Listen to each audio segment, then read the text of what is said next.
destroy what's left of them.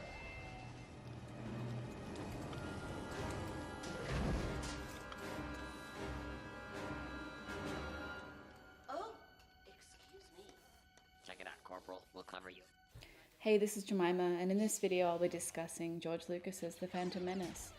Phantom is the first in a trilogy that tells the story of Anakin Skywalker, aka Darth Vader, who we meet as a young slave on Tatooine. The title suggests a devil in disguise, and although Lucas chooses Darth Maul as his devil image, the Phantom villain is Senator Palpatine, who wields his power privately as Sith Lord and publicly as a senator from Naboo. Palpatine is the puppet master, the ultimate villain, who orchestrates all of the political and military maneuvers throughout the prequel trilogy, and who turns Anakin to the dark side. The trade blockade with Naboo and its subsequent invasion causes Queen Amidala, despite reservations and unaware of his villainy, to trust and exalt Palpatine in her hour of need. Both the Jedi and the Sith are two sides to the same coin, yin and yang, and both practitioners of the Force, a metaphysical energy that the spiritually gifted are able to interpret and bend to their will. Anakin is introduced to the ways of the Jedi at a time when they hold great power as peacekeepers and police to the Intergalactic Republic, a position that we see destroyed in this trilogy. There is a prophecy that the young Skywalker, in immaculate conception, will bring balance to the Force, and so begins the courting of Anakin, who as the personification of the Force embodies this war of darkness and light.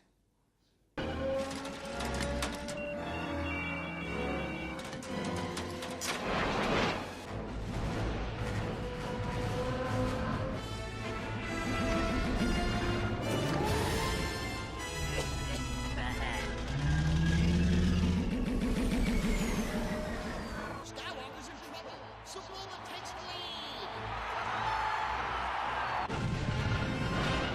Lucas's visual motifs are a fantastic play of duels, doubles, decoys, and dissections. In the middle of the film is the climactic pod racing scene, announced by a two-headed alien in conversation with itself. Anakin's vehicle loses power to one of its twin engines, and he restores the balance by sharing the power between them.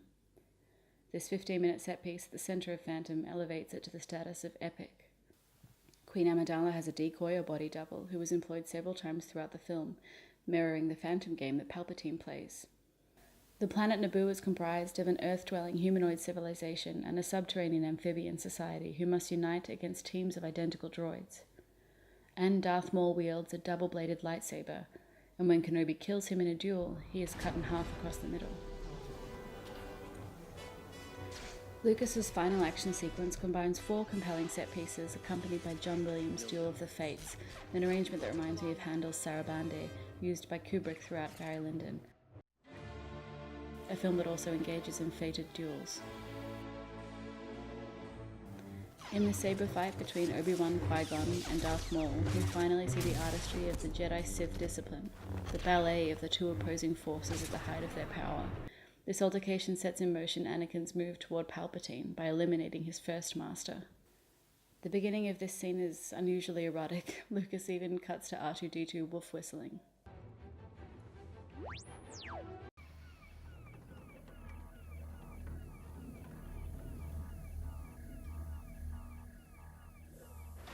Here the Gungans watch the unpacking of the droid army, a splendid dystopian image, not unlike that of the rise of the skeleton army in Jason and the Argonauts, and also an evocation of the toy campaigns that funded the film, a proponent of the Star Wars legacy that Lucas is perhaps wary of, as his total creative control was afforded him by Hasbro and Galoob.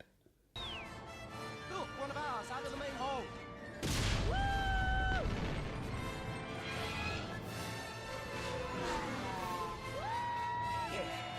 Meanwhile, Anakin, with R2-D2 in tow, foreshadows his son Luke Skywalker's destruction of the Death Star by blowing up the droid control ship from within. And on Naboo, the Queen, employing her decoy again, seizes back her castle. Captain!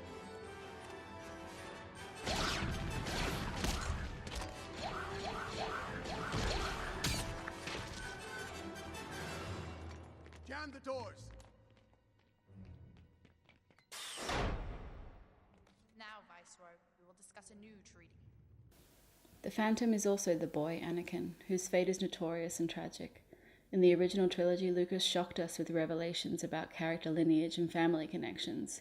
The prequel, though a common enough way to reboot a franchise these days, was largely uncommon in the cinema of 20 years ago. The darkness of the future looms large, and we go into the cinema not to ask what, but how and by whose machinations does this boy become Vader?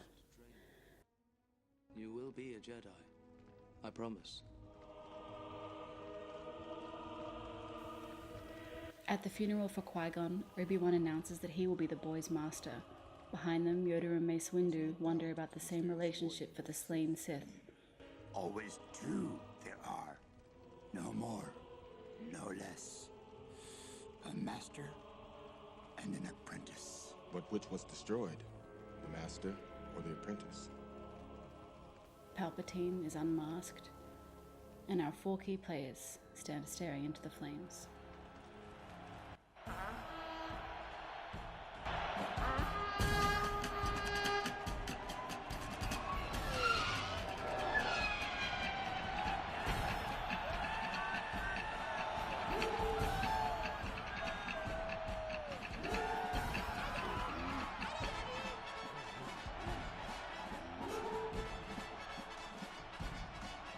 P.S. Jar Jar is just there for comic relief.